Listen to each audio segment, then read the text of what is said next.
Okay, friends. We have a very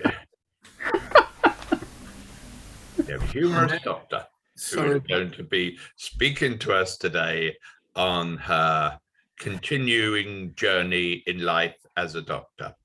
I think this time is the GP practice. So it's over to Hattie. Actually being a GP, wow, real partner. So I think I told you that I applied to lots of practices and poked my nose in several and asked to have a cup of coffee with some of different practices to find out how they felt and what people were like. And some of them said, no, there isn't a job here. I said, no, I just want to please see what a practice feels like, if I may. Can I just pop in for coffee or wander around? I wouldn't just turn up. Anyway, finally I got a job in Runcorn in Cheshire. Runcorn was a new town, new hospital, new build, of course concrete build. Southgate was huge and it had those long balcony corridors with lots of front doors along them, and it won prizes for being such an architectural gem in those days. Not now. It's knocked down, I believe. Anyway, there was a shopping centre in the middle of it and work wasn't too far away. There were several practices in Runcorn and we would get together at the postgraduate centre in the hospital. We would have educational sessions there, mostly shared with the hospital doctors, so it had to be a topic that they'd be interested in as well. But I think it turned into like once a month was GPs only or something like that. So that was a very good way of connecting. Now by that time I'd been with my husband for husband to be because we weren't married yet, in Birmingham, and during that year of sort of exploring and applying for different jobs. So when the Runcorn Cheshire one came up, he was happy to move. He had he left university without a degree. They allowed him to repeat the final year, but no tuition was provided whatsoever, and that didn't really work out. So he became a floor sweeper at Bolton and Paul at one of the industrial estates in Birmingham, and gradually had worked himself up to become manager of that branch of Bolton and Paul. And we had both a love of the hills and mountains, and he was happy to move north because there's a lot of hills up there, and we're not particularly attached to Birmingham. And so we moved up, and at that time with the new town, doctors were provided with accommodation for a year by the council. All the health centres were council-owned health centres at that time, and in our health centre we had the GPs and we had district nurses, health visitors, dentist,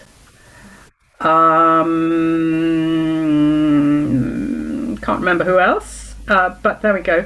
And the practice was had been 5 guys, all full-time. Of course, everybody was full-time then. And I became 4 guys and a woman. So women were still sort of breaking new territory at that time. Let's see when that might have been. In the 80s. Mum died in 83, so it was 84. And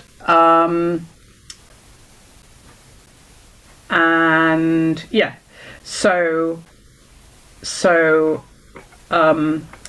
yeah, Mum never, I can't remember if Mum ever met Ken. No, I don't think she ever actually met him. But my dad put on a nice engagement party in the garden, and we had a lovely time. However, he then had no job, and he applied and he got himself a job in Liverpool, and he was working with Sun Alliance as an insurance salesman. Notoriously difficult to do, didn't know anybody, and as you may know, you make 100 cold calls 10 say, oh, and listen, and 1 may buy a product from you. However, by the end of the first year, he was the most successful in the branch because he never, ever pushed anybody into buying anything. And he would listen and he would discuss things, and he worked in the evenings. So I came home and he went out. Was that a great recipe for a start of a marriage? Well, you will see. So he quite liked living there. We socially, he joined the round table, and I sometimes was out in evenings to go to medical meetings and such like. So I made friends amongst the medical and the other health professional fraternities. And also I was interested in joining the Royal College of Physicians because I thought that was a super organisation. I mean, that's really where when GPs got recognised was in the 60s, that they really were fighting in the 60s to say this is an actual, well, even in the early 70s, this is an actual speciality, folks. It is not hospital medicine dumbed down. It's not the same. So there we were trying to speak of general practice as a speciality, have a Royal College of our own, have exams. And so in my second year of general practice, when I'd done a bit of settling down, I did want to do the membership of the Royal College of Physicians. And the practice, I suppose it was normal, didn't provide any support, no study time. And Ken back home didn't realise that I needed cups of tea and I needed a bit of "how are you, darling?" No, I just got on with it. And so after the first year, we had bought our own house and felt a bit more sort of like a married couple, because we got married in my first year in the general practice. So in the general practice, it was quite go-ahead practice, actually. We had our own lists, and that had taken them at least a year to develop their own lists. And all the receptionists, bless their hearts, had come in on a Saturday. I bet they got given a bonus or something, but they came in on Saturdays. I think it took probably 2 or 3 Saturdays to sort all the notes out. And they went through every single notes, and they said, "Who does this patient normally see?" "Oh, I know that person," piped up a doctor. And this was all before I turned up, so they would go ahead. So when I turned up, they had their own lists, which I thought was brilliant. You know, I really do think that the connection between a GP and the patient in that role means that I went further than I would have done otherwise. It also meant that I knew that person, and I knew, for instance, when they didn't necessarily need hospital, they needed something else. And I was normally right. Or if they did need hospital and they didn't need me, again, nearly always right. Well, yeah, I think so. I'm biased. Anyhow, so we had a good system at work. We were very supportive to each other. That was the plan of action. You could phone each other. We tried to keep approximately equal numbers on our lists, and that kind of worked, except that the most popular doctor had more patients. What he really had more of was darn sight more appointments. So we ran about 6,000 something appointments per year each, and he was more like 10,000. Now, how the hell did he do it? This was all about his insecurity, and it was about him checking up on people. So an example is, one example was that his receptionist could always interrupt him on the phone. So all his consultations could be interrupted by somebody who needed to talk to him. And so it must have been quite tricky, I think, for his patients. However, innocent little me, I registered with him when I arrived. Nowadays, you just don't register with your own practice. No way. Unless you have to, because you're countryside. No. So I registered with him. And one day I had a very, very persistent cough, and I said, "Please check my chest." So he checked my chest, and he said, "Well, you've got a few little crackles down here. I'm going to give you antibiotics because you're not very well, and I want to check you next week." And I said, "Well, why bother to check me next week? If the antibiotics have done the job, I'll be fine. If I'm ill, I will come and see you next week." No, I want to check. And I said, "No, you're not going to check me. If I'm okay, I should just carry on without you. Oh. So that gave you an example about how insistent he was that he wanted to check for himself. Anyhow, that shows you how different doctors work. Then what else can I say about the practice? Well, we kind of developed our own interests in various topics, and that meant that we could mug up and we could teach each other. We had a good relationship with the nurses, so the nurses were interested in not just doing dressings, thank you very much, and we sent them on practice nurse training courses so that they became knowledgeable about asthma or about diabetes or about heart disease, and they could, after a while, they could take their own clinics over and do things. So we had, I was in that practice for 6 3/4 years, so things did develop during that time. Obviously my particular areas were women. Everybody expected me to do the women, and we women GPs talked about that. Why do we all have to have women? So because I was also interested in diabetes, hypertension, and rheumatology in particular, because I wanted to be a rheumatologist. Couldn't be. I really liked that ongoing care of people who had rheumatological or ongoing neurological disorders or things that affected their quality of life permanently. And so I joined as soon as one of the diabetes specialists wanted to have a sort of diabetes network and help general practices to do better diabetic care. Well, I was interested, so I became what's called a clinical assistant. So I was a clinical assistant in the diabetes clinic in the outpatients of the hospital for 3 years. So that was a half day a week. And the consultant, Life Scientific on Radio 3, Radio 4, on a Tuesday morning is the interviewer is Al Khalili. Well, my diabetes consultant was called Khalili, not the same person. Anyway, he was, I don't know which country, I've forgotten which country he came from, but anyway, very effusive and full of praise and all this and that. Mind you, he could be disgustingly undermining and horrible to patients as well. Tell them off, especially insulin patients who had sugars that were going up and down, and I watched him dress somebody down and I had to intervene. I couldn't stand it.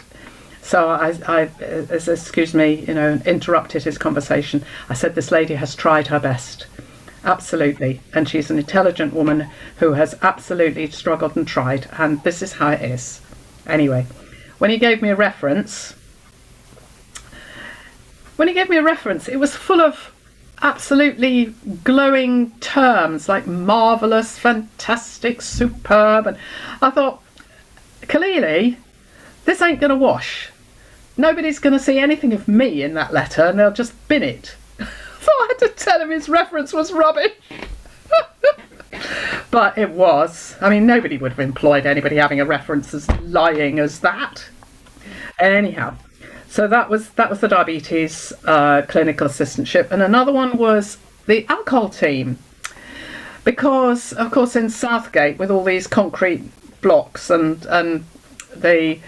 there were kind of what do you call them, dead ends, cul-de-sacs, and the cars did go slow because of the chicanes in the roads, and the child deaths on the road were much decreased, but there was a lot of isolation in these concrete blocks, and even though you had a front door that opened onto a sort of long passageway, it didn't really provide the kind of milieu for friendship. There was a community centre just down the road just round the corner from the health centre actually.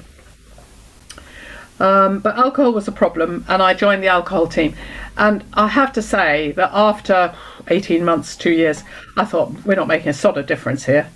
And I just felt that I had hardly helped anybody by spending half a day a week in that role, and I didn't feel that the alcohol team was proactive or trying to reach out to people, I gave up. I gave it up. But it was a good experience to see the politics of it and the diplomacy of it and give it a whirl. And I became part of the Diabetes Network, partly because, well, reinforced by giving a talk at the local branch of the Royal College of GPs in Merseyside on diabetes in the practice. So you could run computer searches in them days, and that was a really new thing, was to say, well, how many of our patients do have diabetes? Oh, press the buttons, feed all the info in, and bingo! And we found out 3% of our population had diabetes. And I said, well, hang on a minute. We've always been taught 1% diabetic, 1% asthmatic, and 3%? Really? Yeah, really. That was a shock. And that was at the sort of beginning of when the government started introducing the idea of having templates and having targets that you would try to improve your diabetes care. So we'd got there beforehand by developing a template. I made a little booklet which was 20 pages long. For goodness sake, I must have spent ages generating that.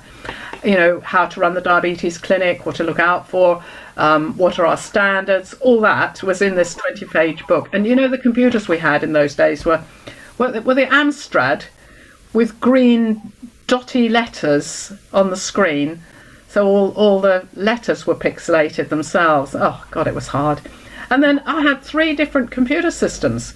I had my Amstrad at home, and then at work we had EMIS. That was a different system. And then lo and behold, I thought I'd go modern, and I bought one of those handheld Cyans that could be, I don't know, it was about 9 inches by 4.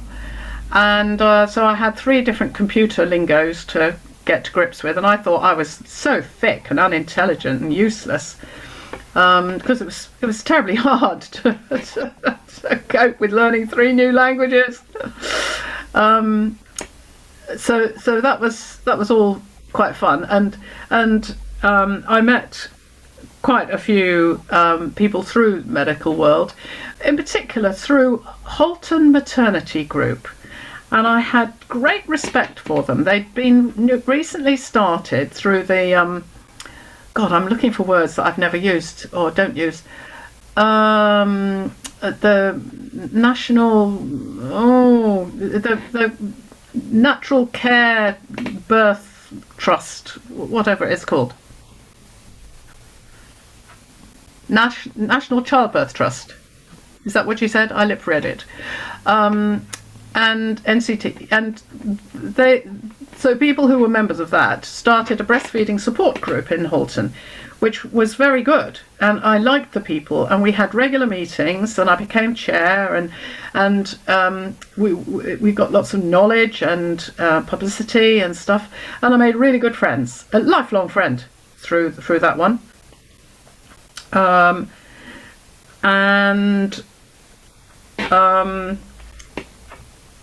so medically, I felt moving forward. Now, I also felt very supported by going to all these medical meetings and lots of medical education, but it was stressful, and I kind of had to learn to manage my own stress, really, because Ken really wasn't very supportive, bless him. You know, he had no skills in listening and talking and sharing.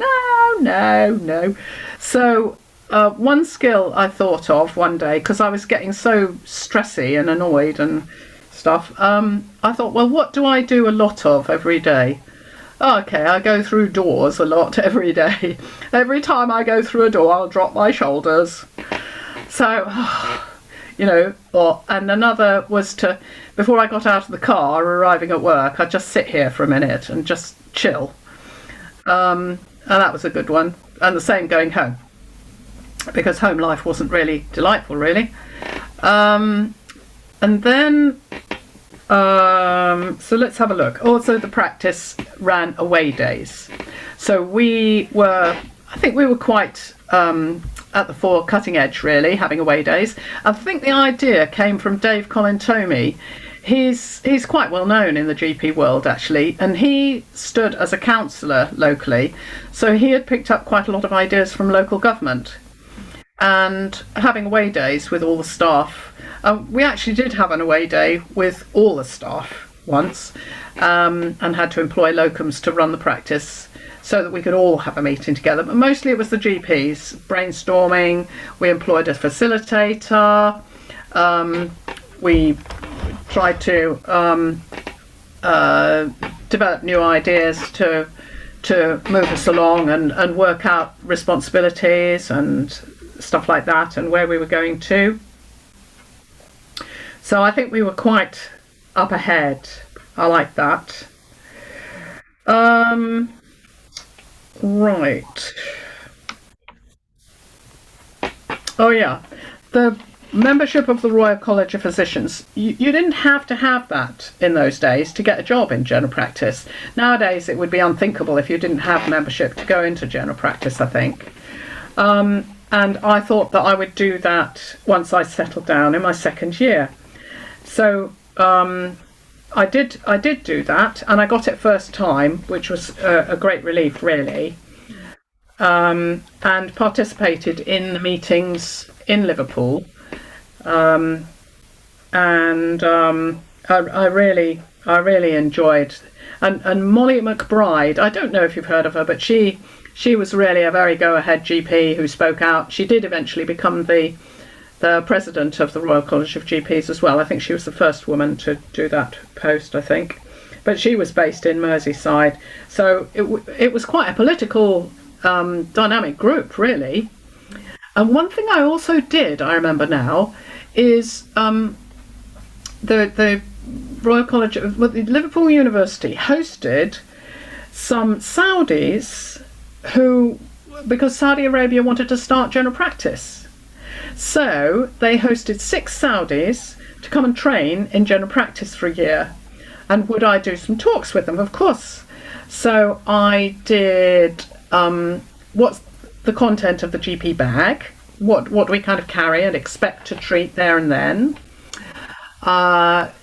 Emergencies in general practice. How do you deal with somebody who has a heart attack in front of you, or you've got the family to manage, as well as calling the ambulance, as well as trying to tend to the patient and so on, stuff like that. So what was the boundary between what a GP would do and what a GP would send to hospital? So you had to distinguish emergencies that required secondary care. And of course, in Saudi Arabia, I had no idea what they had. So it was a bit of a to and fro and a discussion group, because they were going to go back to their own country. Thank goodness they'd sent more than one person, because you never get anywhere if you just send one person for training. But I felt quite good about that, and participating in teaching people from another country. It's like I'd been given a lot and I was giving something back, and it was really interesting and nice. Right. Then, in my own experience in the practice, I gradually realised how much of general practice... Oh, and friends, by the way, I know I told you this once before. While I was training and we were all discussing what we were going to become, what kind of doctors we would become after our undergraduate training, and people said, you'd make a really good psychiatrist. And I said, no thanks, I think there's enough psychiatry in general practice. Well, the proof was in the pudding. So I did see quite a lot of psychological stuff, and I thought, well, I need to get some kind of counselling training, I think. And I went off to Liverpool when I saw some training, and it was, first of all I went to Chester, because they had a nice college, adult ed college, so I went to evening classes in counselling, and there was a series of 12, and it was this, I would call him a gentleman, who was doing the training on his own, bless him. And he had very formal training, and he laid out exactly what he was going to do for the whole 12 sessions, etc. So I came home after the first session thinking, that's a bit interesting. Don't know if I've learned anything yet. Anyhow, that very week, I think it was, or very week, I think, somebody came in to me, and young woman in her 20s,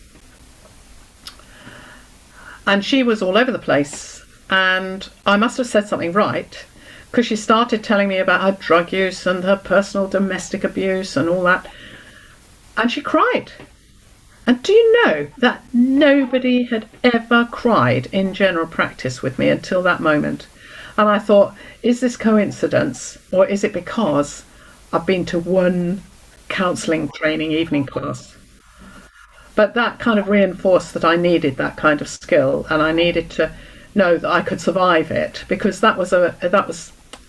she was full on. She was in tears. I didn't know what to do for her. She was very grateful that I listened. So that was the start of my sort of counselling career, if you like, because I took more training afterwards. But I did go to all 12 of those sessions, and I made a lifelong friend until she died of one of the people there, because at the course we all came, went, listened in class, made notes, and went home.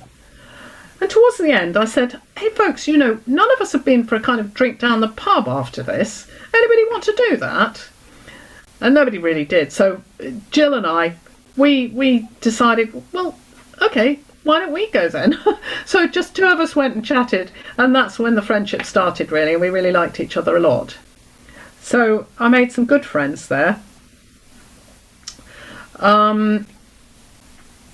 And yes, so that was my counselling experience, and then that was useful later on as well, together with the psychology I learned as an undergraduate at Cambridge. There were 6 psychology lectures as a medical student, as undergraduate medical student, and so few went. It was almost like a seminar. It was almost like personal tutorials. There were never more than 20 of us. Whereas, you know, for anatomy, biochemistry and physiology lectures, there were 200 people in the lecture theatre. So the psychology lectures took part in the Department of Psychology in one of the tutors' rooms, and I think, or just a small lecture room, seminar room. But that was actually extremely good learning, even though there were only 6 hours of it as an undergraduate. And later on, stood me in very good stead, because when my marriage split up, then I knew about the Holmes-Rahe stress scores, and I could realise that my marriage was split. I was going to have to move away from the area. My financial situation would change because I wouldn't be earning pots of money as a GP anymore. So I realised, right, I've got 3 things to do, one at a time, so that I kept my stress levels down when I left general practice in that particular Runcorn area. So, social life, yes, music. I'd always played music at school, and I played the oboe, and between university and jobs, I had found the most wonderful oboe teacher in Reading. So I didn't mind going down to Reading for the odd oboe lesson and then chat on the lawn afterwards. We're still good friends. So I played oboe in the Chester Symphony Orchestra. We played in freezing cold places like the cathedral. And also small groups. So, you know, I made friends with a double bass player, and she knew a pianist. So we had double bass, oboe and piano. And I said, hey, you know, my old music teacher at school, I'm sure he's written some stuff for this, and I'd love to play jazz. Would you? And he adapted a piece of music for the 3 of us to play, double bass, oboe and piano. And he came all the way from Cambridge down over to Chester. Oh my goodness, he was an old guy then. So we definitely had some fun. But Ken was not into that at all, so I don't think he ever came to one of the concerts. He might have done, I can't remember. But I also liked going to concerts, and he wasn't interested. So I went to one fundraising that the double bass player set up, something like that. Anyway, and it was a Balkan Trio. And I just instantly fell in love with this Balkan music. And within a year, I had 9 LPs. Another friend of mine said, "Oh yeah, I couldn't stand it, you have it." And I just loved them. So that was my introduction to Balkan music, which again has been just a wonderful experience in my life. I don't know if you know Les Voix Mystérieuses des Bulgares. Oh, it's a lovely group, fantastic. And they're a radio choir. And not quite yodeling, but they have these extraordinary, strong, penetrative voices. And anyhow, and then on the other side of it, Ken not taking an interest in my interests, I came home one day and there was a boat. It was 14 foot, I can't remember the name of the boat, not a mirror dinghy, but anyway, a light dinghy. And it was occupying the whole of the front lawn, and I said, "Oh, what's this? Who's that belong to?" "It's ours," he said. I said, "Really?" He said, "Yes, because we don't spend much time together and you like sailing as well, I bought us a boat." I said, "Oh, that's interesting. You never discussed it with me." "No, well, we both like sailing." I said, "Okay." So he mended it and fixed it up over the year, so it was being painted and, dolled up. It was lovely, lovely boat. And we joined the sailing club and drove down there to go sailing at times. And it was a good idea, but it's not discussing things. Anyway, so he didn't tell me about his accolades. So this business of having the highest sales in the insurance company, I did find out, but not through him. And he joined the Round Table, which was very much a men's club, and they invited the women on the odd occasion. I did go to a meal once. I didn't really get on with it. I did like the women on an individual level, but the whole kind of organisation scene didn't really suit me. And he won a prize one year for the Round Table, and he didn't tell me about this one, but I did find the whatever you call the trophy, and the trophy was a large penis, and it was for the prize prick of the year. So no wonder he didn't tell me about that one. He'd said something which was inappropriate at the time or something, I don't know. Anyway, so he didn't tell me about that. And he also, I discovered gradually, when I found him at home in the evenings and not going out, after 2 or 3 days, I said, aren't you going out to work? He said, "No." I said, "Oh, how come? I'm not going." Another couple of days passed. I said, "What's happening? You haven't been to work now for 5 days. Are you okay? What's going on?" He said, "No, I quit." "How come you quit?" "You cried." I said, "Well, yeah, of course. We don't see anything of each other. I come in from work and you go out to work. It's very upsetting." But you didn't discuss it with me. So he spent the next, I don't know, 8 months or something, looking for work, different work. And he had skills from, he volunteered actually, doing woodwork with prisoners, because he had skills from his primary school. They did woodwork. In primary school they did woodwork, and the teacher of woodwork taught him to do maintenance of all the tools as well. Incredibly good teacher. And that got him a job teaching woodwork to prisoners. After volunteering, they then took him on. And then, I think it was fixed term or something. And then he got a job in the, I told him about a job I'd seen advertised in the occupational therapy department at the hospital. And he went for an interview, and they felt comfortable with him, and he felt comfortable with all the women as well, considering that the OT department is nearly 100% women. He was the only man. But it was a great department, very, again, lively and proactive, it being in this new hospital. And Anyway, so they said that they didn't want him for the part-time job. Please would he run the whole workshop full-time? So that showed wonderful respect for his skills and his diplomacy working together with them. And he did that for years, and they loved him dearly, and he ran the workshop very efficiently and nicely. And so that was a very good move.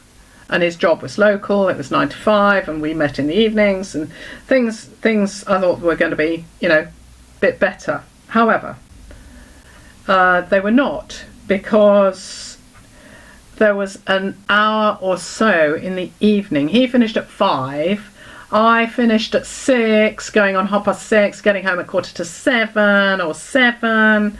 So there was that time which was free. And when we first went up, we did make friends with the one particular GP I worked with and his wife. And we made good friends with them, and we used to go walking, we went sailing together. And I thought we were good friends. So actually what was developing was an affair between him and the wife of my colleague GP. And that gradually came to light. And the worst bit was there was a round table indoor cricket evening, and I said I really wasn't interested. Would he mind if I didn't go? He said, well, the wives do go. I said, I want to see a film called Bird, about Charlie Bird, and it's in Chester. So I think I'll go to that, and I'll see you after. So off I went, and I felt very bad grace. Came back, house empty, felt like shit that I hadn't supported him, phoned the wife of the GP, poured my heart out, and she said, well, you just don't understand, do you? You have no way of listening to your husband. You just don't understand the human nature, do you? Ah, my God, really? So that was the first kind of kick in the belly. And it gradually came to an end. As it was going on, I used to say, you could write a book about this. Do you remember Peyton Place? I mean, that was pushing the old time for me even, but I said, oh, this is better than Peyton Place, what's happening here. So I never wrote about it, but there's another book to be written. And so that happened, and I had the stuffing really knocked out of me after that, and our marriage gradually fell apart. But because I knew about stress and how to manage it, I just did one thing at a time. So I think the first thing I did was to tell work that this was pretty untenable, really. The GP who I worked with, I mean, I remember one time we went for a pizza together after work. We're sitting in a car, and I mean, of course we had to be careful that the patients wouldn't see us in case they thought we were having an affair. So we parked down some kind of seedy alley, ate our pizza, and he said, what did he say about his wife? That she would never, I can't remember what the word was. She would never lie or something like that. And I said, oh, wouldn't she? And sooner or later it turned out that she had spent £16,000 out of their joint account, etc. So it really was a very tough time. And I knew I had to leave, really, and let them get on with a new GP instead of me, which I did. And but I so enjoyed that practice and being a GP, and there was no question that I would be a GP again. Oh, we put solar heating on our roof again, you know, trying to move forward the boundaries, and it was water heated solar heating on the house that we bought, and there was only, I don't know, you know, 6x4 or something, or maybe 8 foot by 4. It was really such a small area compared to what we do these days. And then, so the second thing, so when I left my job, then I thought, well, what do I do? And I went round being a locum GP at different practices. And also, because I'd been doing family planning at Halton, I did the training for family planning, and I could easily get jobs in the evening or in the daytime at family planning clinics in Runcorn. And I did that. Well, and also Warrington, and I've forgotten. Anyway, other places where I went to do family planning. So I still had something of an income, but because I could see that my sort of intellectual side would be less stimulated, I thought, well, why don't I do an A-level in music? And why don't I pursue the counselling thing?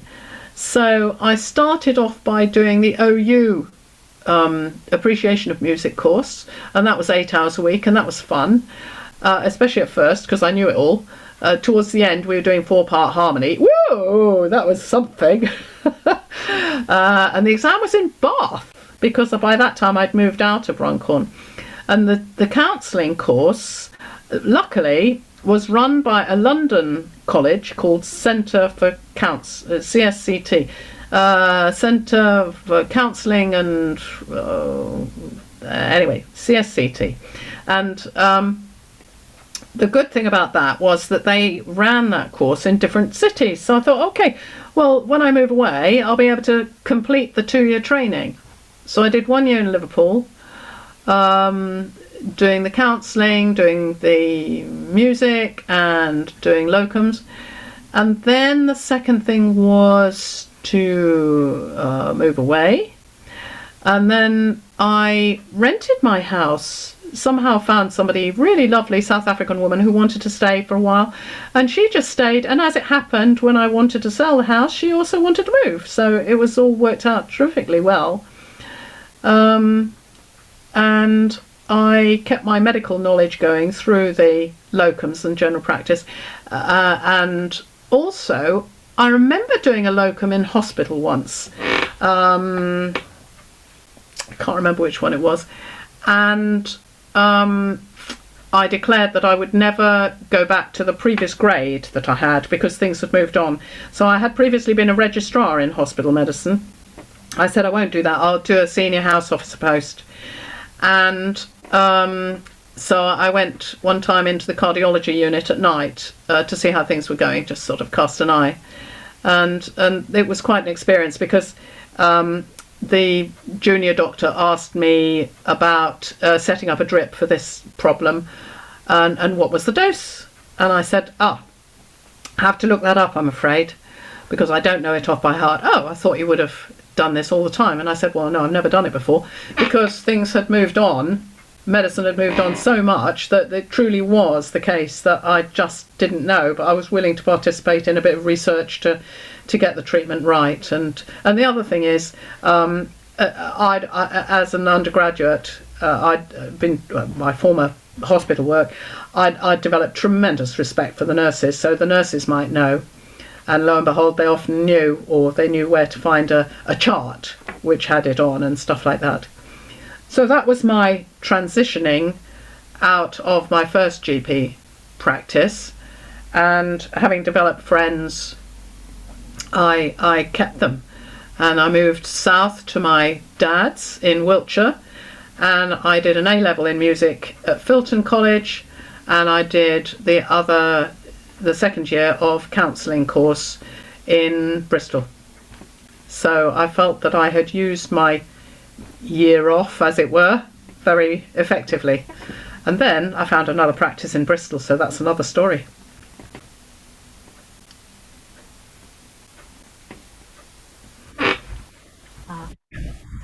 Thank you very much, Hattie. Really interesting. Thank you. I've unmuted, but I don't know how to. Do I know how to unmute other people? Anyone know? You can ask individuals to unmute somehow, can't you? Could people unmute when they want to? Oh, there you are, Ray. Okay. Are you right? Everybody is unmuted now, Patsy, with the exception of Rosalie, who is doing it now. Whoa, everybody is happy. So, now, friends, questions and comments.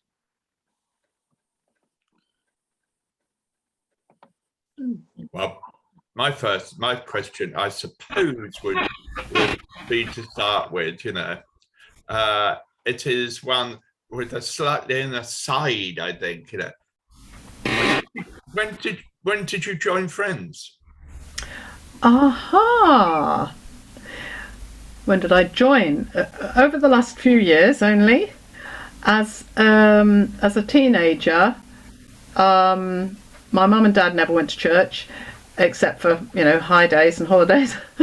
And as a child, actually probably as a primary school child, I tried all sorts.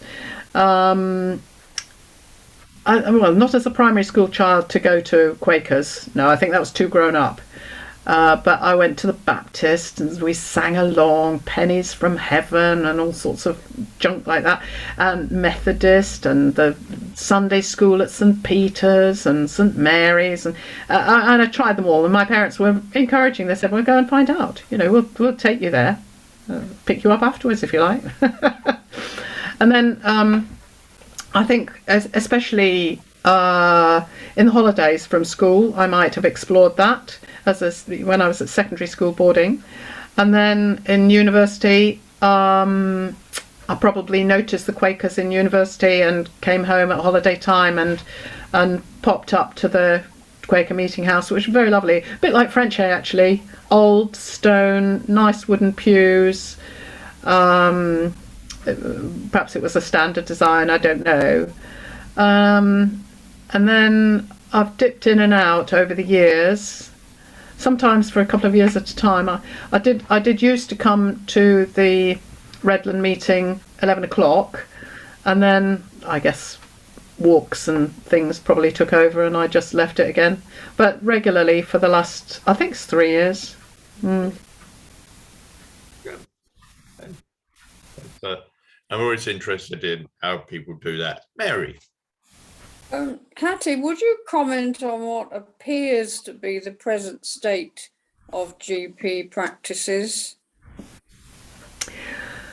Well, I know only a little bit really, because I talked to a friend of mine who's she and I retrained to be GPs in 2015, and she's now a GP, but I didn't get to be a GP again. And I said, are you back up to your normal numbers being seen? And she said, no way, no, we're not there yet. We're trying to, but all this cleansing business. I mean, I was in the hospital the other day, and the amount of time that each nurse has to prep for before they can actually go and administer anything to a patient is extraordinary, and all the waste that's being generated by that. But and everything is so slow apparently, and it's really because of all this prep, and everything has to be wiped down. Some rooms have to be left empty for half an hour before the next patient can come in, especially like for dentists. So it's actually incredibly stressful, and they've suddenly had to work in different ways. So a lot of this consultation on the telephones, which GPs are not really fully trained for. And another GP friend of mine, he was employed by NHS employee to oversee and monitor young GPs doing phone consultations, and he really felt that job was incredibly valuable, because he'd listen in. He did some of this training live. He'd listen in, but also he was sent transcripts, videos of these phone consultations, and then he could talk to the youngster afterwards and say, that went really well, and what did you think about that? Could you have done any better? So I mean, he is a very excellent GP teacher, but he felt that there were a lot of potential mistakes being made because GPs not really fully trained in how to do telephone consultations. And then sorry, I was going to say something else, I've forgotten. But he was training people how to do phone consultations so they wouldn't miss stuff, and so they could hear the nuance or the things that were missing on the telephone. Try to help people to make a decision whether they see people or not, because seeing a person, they can only come in on their own. They're not allowed somebody who knows what's going on, a friend or a relative. No, we really want to see you on your own. And that means that a person who's all full of emotion being seen doesn't have a backup to listen to what they've been told. So you might well generate more consultations just because the person didn't really fully understand or hear or cotton on what was happening. So there's a lot they've got to cope with. Plus they've got targets to reach still, so they've still got to look after their diabetes patients, the heart disease. They've still got to provide all this follow-up and the blood tests and stuff. And I guess the nurses can't do so many blood tests because of all the cleaning up they have to do between times. Everything is on slow. I don't know if that's what you mean, but and also the young doctors just don't seem to have the experience anymore, or maybe the confidence as well. I mean, I was definitely thrown in the deep end, but and I love general practice and people, and I learned fast, I think. But I mean, for instance, I was with somebody during a psychiatric interview the other day, and the doctor had been is called a medical practitioner, I think. They're not called a doctor, and they've done a kind of fast track training in medicine, and the interview was just like so slow, it was unbelievable. So the interview took an hour and a quarter, and at the end of it some tranquilizers and sleeping tablets were prescribed. But also she was very thoughtful about the whole picture about that person, and made some referrals. She made 4 referrals, which had their strengths and weaknesses, but she made 4 referrals and gave some medication and said, I won't be seeing you again because that's our team input. We're hospital based, and off you go back into the community. And I thought to myself, my God, if I had seen this patient myself in general practice, and we had 12-minute appointments and sometimes 15, I would have extended my time, probably spent 20 minutes with the patient, and just unconsciously really. And what would I have prescribed? Sleeping tablets and a tranquilizer. And I would have followed up myself, so the person would already have shared the whole story with me, wouldn't have to repeat it again, got some idea that I knew what I was talking about, or that, you know, I'd heard it all before, and that they could come back to me and they'd be cared for next week as well. And I could possibly make a phone call later on that evening to see how they were, or the next day or something. I don't know. I mean, I prefer personal lists, and I know that my own GP is trying to go for more personal lists again. And other patients that I know in the same practice have said that that seems to be the case, and are much relieved about it. Yeah. Is that the sort of thinking? What were you thinking of, Mary? Well, there's so many passengers who seem dissatisfied, and I don't know whether it's their unrealistic expectation or their lack of understanding of the changed situation. I personally have been very satisfied, but I don't go to the doctor a lot. But that's a helpful reply, actually. Mm. And I do think there's 2 things. One is the expectation thing, but I think the other is that the lack of experience of doctors and the inability to follow up your own patient means that you order all sorts of investigations that you wouldn't necessarily do if you could phone the next day and see how that person is. You do what we call masterful inactivity.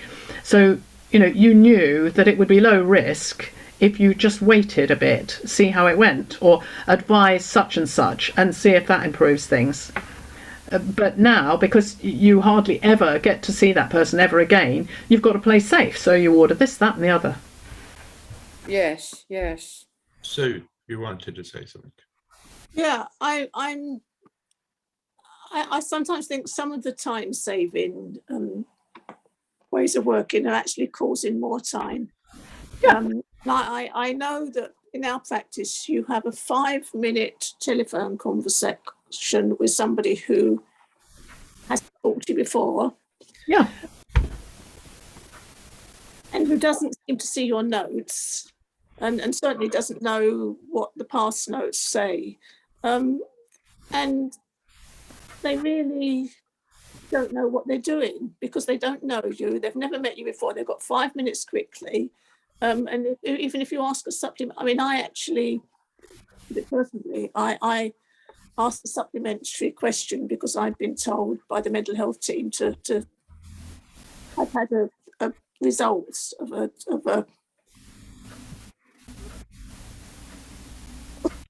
which had shown that I'd got various things. And I said, I'm worried about the medication, and the mental health team have said to ask you about the medication. And the doctor said, this is another matter. If you're in a crisis for your mental health, you must ring up the practice to ask for an appointment for another GP. But it was actually in relation to the medication that I was taking for this gastritis and I sort of feel it's not terribly good use of time.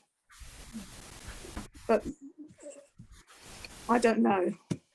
I totally agree with you. If somebody knows you and you know that doctor, it's so much more efficient to have a conversation with them. Yeah.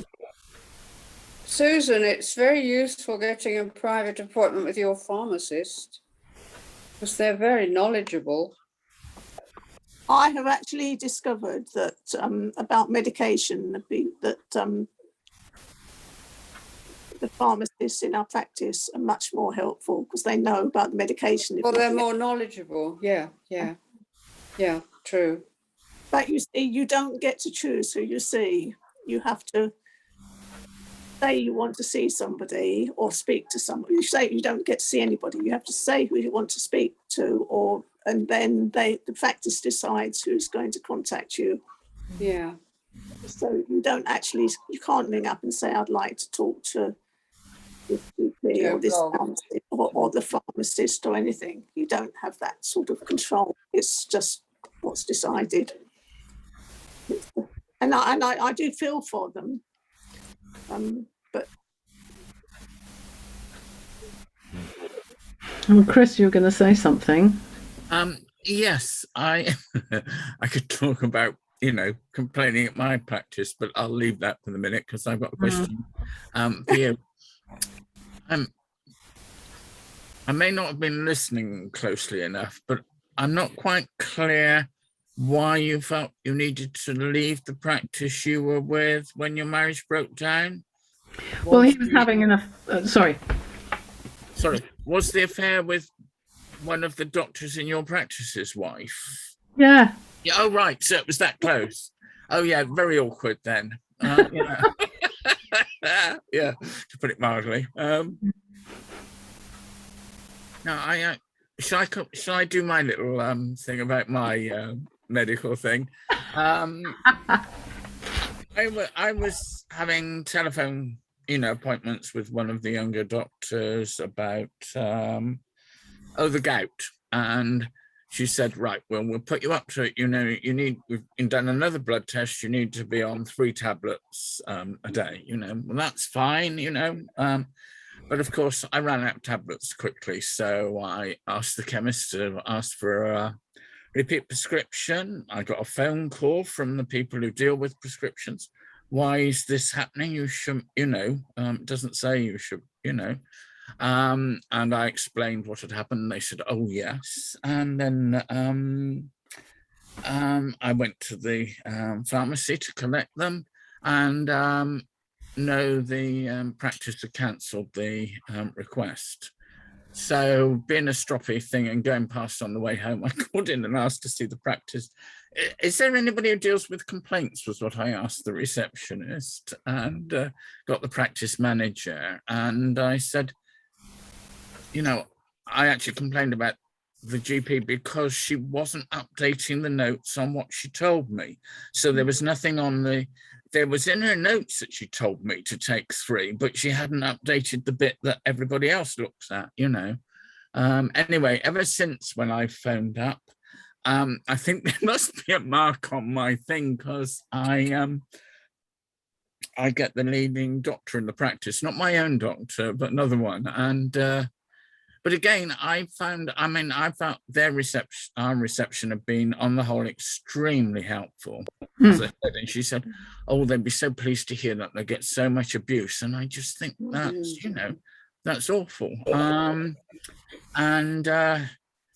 You just have to, if you want to speak to a particular doctor, you've got to play the game, And when I said, well, the doctor had asked me to, ring in after 3 weeks and check with him. And I said, oh, well, we've got no appointments with him at present. You must ring in at 8 o'clock tomorrow morning and, explain it all again. And, and then there'll be an appointment next week. So, it worked if you play the game, but it is, they're having a rough time of it. And I was actually quite relieved when I got a text round to say that because of this shortage, they weren't able to do, normal blood tests, so they were all being postponed. So that's nice. I think I've got a fasting one coming up, and I really hate that. Anyway, but right, so you've spoken in the past about actually seeing people in person rather than on the phone. When I was involved kind of professionally in that field, the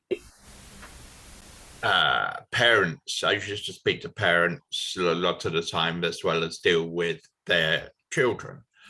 And the phrase was that the parents you might be discussing over the phone about to some person, but the presentation of that problem was usually it's usually very different when you were speaking to the person, because you've got the nuances of body language and the way they spoke and this type of thing, and you could actually ferret out what the real problem was and not what the presenting problem was, which is sometimes very different. Yeah, there was a rash of things like that, and I could diagnose as they walked through the door without knowing what their job was. There was an episode of a few months where I thought, another civil servant, this is my Bristol job, by the way, another civil servant suffering stress. And I got to know, it sort of, something in the back of my head triggered that. Yeah, come in, sit down. And, the story poured out, and I thought, I said, what's your job? I work in the centre of town, such and such, There was a clump of people who came with these psychological stress problems, and older GPs who were teaching me or training me in the past, they said often you can just tell. For instance, it used to be said that it depended what kind of hat the person was wearing. If a woman was wearing a certain kind of hat, you knew it was about pregnancy, or it was about menopause, or it was about blah blah. And they said that. I think that was just disguised, really, for actually body language. But actually, you tune in an amazing amount of sensitivity to the way somebody walks, or the way the door is opened fast or slow, or noisily or quietly. Really, you get the body language, and that informs before you even started. Now, I mean, if my first impressions were wrong, then I think I would have known. What do we make of the fact you had 3 hats on at the beginning of this session? The sun is even comes through my blind, so I needed to shade my eyes to see it. I realised that, yes. But I am called Hattie, and Okay. and I like this one. I like this one from Cuba. Yes, that's It's great. a bit too big for me. And this one was some charity shop or another, but it's actually very perfect, and it's a bit glittery. Yeah. So I think I like a bit of laughter, and I don't feel too stupid being stupid. Good.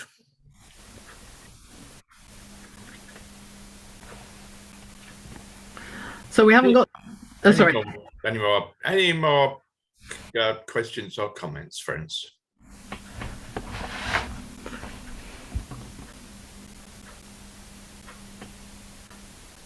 Any more comments from you, Hattie? Well, I'll introduce you to my Bristol job next. I'm really enjoying it. Look forward to it. We look forward to You it. know, the time just flies past. It's really, yeah. One day, I do toy with the idea of making a little booklet.